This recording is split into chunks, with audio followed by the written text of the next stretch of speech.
Hi guys, I'm Rick. Welcome to my kitchen. Today I'm making pork and cornbread stuffing casserole. Alright, I'm going to start out with my spice rub from my pork, and I'm using pork chops for this.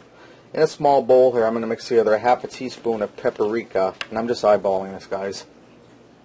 And if you go over here, that's fine. I'm going to use a quarter of a teaspoon of garlic powder.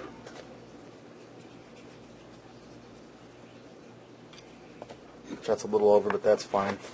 I like spicy. I'm going to add a quarter of a teaspoon of salt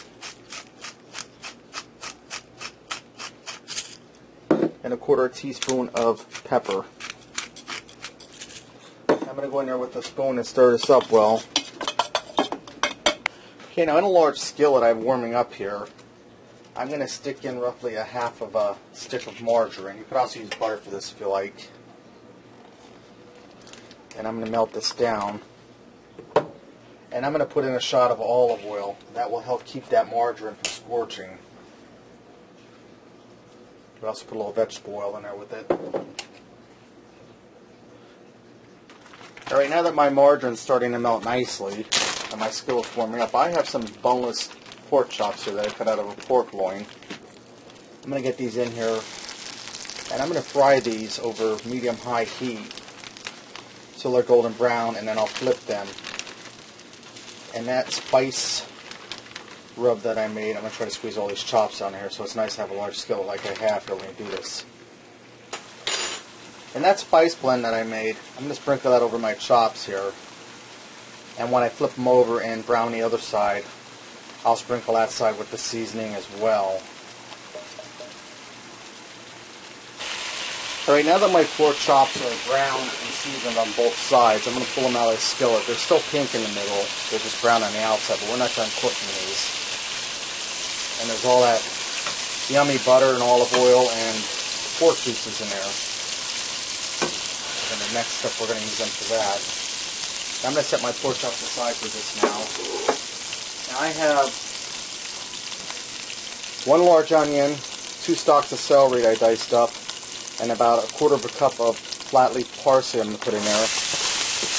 And I'm going to add in, let me get that stirred around, turn my heat down a bit. I have some matchstick carrots. If you have a julienne cutter, like on a manual and such, you can do this yourself, but these are really cheap at the store. I'm going to put in about a half a cup of these. And what I'm going to do is I'm going to saute this over medium heat till those vegetables start to get translucent and cook through. Alright, my vegetables are done sauteing. And I have here in this pot, I have 2 6-ounce boxes of instant cornbread stuffing. Now you can go ahead and get the dry cornbread cubes and put them in there with some chicken stock. But I'm taking the quick way out here.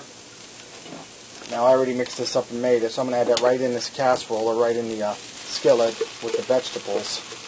And you could transfer this into a 9x13 grease baking pan, but I know this is all going to fit in a skillet, and the least amount of dishes you use dirty, the better, so I'm going to blend this all together well. Okay, now I'm going to add some chicken broth in here. I have a 14.5 ounce can. I added roughly half of it in there because this is going to bake uncovered in the oven, and this will help keep this nice and moist and add some flavor to it in the process. So now let me get my chops back in here. And what I'm going to do is I'm just going to lay them on top here, on top of the stuffing. And they're hot, guys.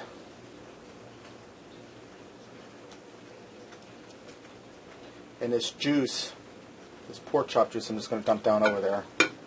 Now I'm going to put this in a 350-degree oven uncovered for 25 minutes to a half hour till those chops are cooked through, and this will be ready to go then. Alright, our pork chops and cornbread stuffing is done.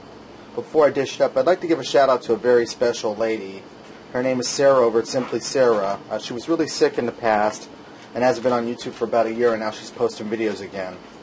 And Sarah, I'd like to say thank you, because thanks to you I met lots of good friends through your channel giving me a shout out for my channel, like Melissa Witt, for instance. So for that, I'd like to say thank you, Sarah, and I'm glad you're feeling better, and I'm excited to see you back. Alright, now let's get these pork chops dished up and see what we got. Alright, there you have it.